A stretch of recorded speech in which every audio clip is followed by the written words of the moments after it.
Hello good morning all. இன்றைக்கான card என்ன அப்படின்னு நம்ம பார்த்தோன்னா 4 ஆஃப் கப்ஸ்.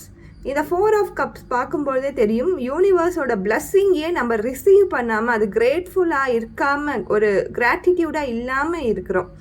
ஸோ நம்மளுக்குன்னு ஒரு ஐடியா இருக்குது, நம்ம அந்த ஐடியாலேயே தான் இருப்பேன், என்னை சுற்றி இருக்க பிளஸ்ஸிங்ஸை நான் பார்க்க மாட்டேன், எனக்கு சுற்றி இருக்க ஆப்பர்ச்சுனிட்டிஸை பார்க்க மாட்டேன், என்னை சுற்றி இருக்க பீப்புளை நான் பார்க்க மாட்டேன் அப்படின்னு சொல்லி கண்ணை மூடிட்டு இருப்போம்.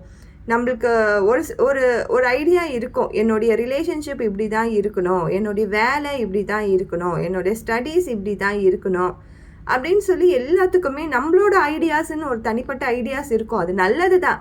பட் நம்மளை சுற்றி இருக்க அந்த பிளஸ்ஸிங்கையும் நம்ம பார்க்கும் பொழுது, நம்ம இந்த யூனிவர்ஸ் கொடுக்குற அந்த பிளஸ்ஸிங்கையும் நம்ம பார்க்கும் பொழுது, அதுக்கு கிரேட்ஃபுல்லாக கிராட்டிடியூடாக இருக்கும் பொழுது நீங்கள் நினைக்கிறத விட அதிகப்படியான ஒரு பிளஸ்ஸிங்கை இந்த யூனிவர்ஸ் கொடுக்கும். அதை மறந்துடாதீங்க.